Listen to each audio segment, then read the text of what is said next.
छोटे से गांव में माधव नाम का एक कुम्हार रहता था। वो मिट्टी के बर्तन बनाता था, लेकिन उसकी कला की सराहना होने के बावजूद उसकी गरीबी कभी खत्म ही नहीं होती थी। गांव में एक प्राचीन कहानी प्रचलित थी कि गांव के पास की पहाड़ी में एक जादुई सुरंग है जो लोगों को धन और समृद्धि देती है। माधव, तुम्हें उस सुरंग का पता लगाना चाहिए। सुना है कि जो भी वहां पर जाता है उसकी किस्मत बदल जाती है। मैं अपनी मेहनत पर भरोसा करता हूँ मित्र, जादू और रहस्यमय कहानियों पर नहीं करता। एक दिन माधव अपनी झोपड़ी के पास एक सूखी नदी के किनारे मिट्टी लेने गया। उसने खोदा और खोदा, लेकिन उससे अच्छी मिट्टी नहीं मिली। तभी उसकी नजर एक अजीब सी मिट्टी पर पड़ी जो सोने जैसी चमक रही थी।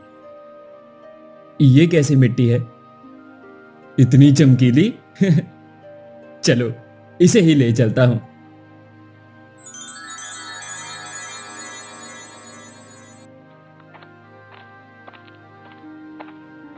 माधव ने उस मिट्टी से एक छोटा सा घड़ा बनाया। घड़े का आकार तो साधारण था, लेकिन वो सोने की तरह चमक रहा था। माधव को लगा शायद उसने कुछ खास बनाया है। उसने वो घड़ा अपनी झोपड़ी के एक कोने में रख दिया। ये कैसा घड़ा है, इसे तो कोई नहीं खरीदेगा। ये सोने जैसा चमक रहा है, लोग कहेंगे हमने इसे रंग दिया है। मुझे भी नहीं पता प्रिया, लेकिन इसे फेंकने का मन नहीं कर रहा। उसी रात एक चोर माधव के घर में घुस गया। उसकी नजर उस चमकते हुए घड़े पर पड़ी। उसने सोचा ये सोने का घड़ा है और उसने उसे चुरा लिया।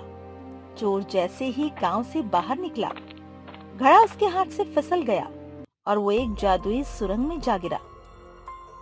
ये कैसी सुरंग है? ये तो कोई साधारण सुरंग नहीं लग रही। चोर डरकर भाग गया। अगली सुबह माधव को जब पता चला उसका घड़ा चोरी हो गया है, तो वो बहुत दुखी हुआ। वो चोर का पीछा करते हुए उस जादुई सुरंग के पास पहुंचा। उसने देखा घड़ा सुरंग में गिर गया था। मेरा घड़ा, ये तो एक बहुत ही अजीब सुरंग है।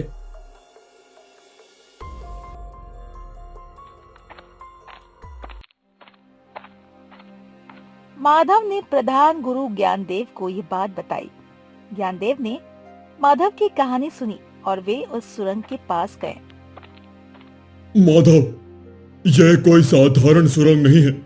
ये वही सुरंग है जिसके बारे में प्राचीन कहानियों में कहा गया है। ये लोगों की परीक्षा लेती है। परीक्षा? कैसी परीक्षा? ये सुरंग केवल उन लोगों को अंदर जाने देती है जो सच्चे और ईमानदार हैं। जो लोग लालची हैं वो कभी अंदर नहीं जा सकते। प्रधान गुरु ज्ञानदेव ने सेनानायक रुद्र और गुप्तचर आकाश को बुलाया और उन्हें ये रहस्य बताया।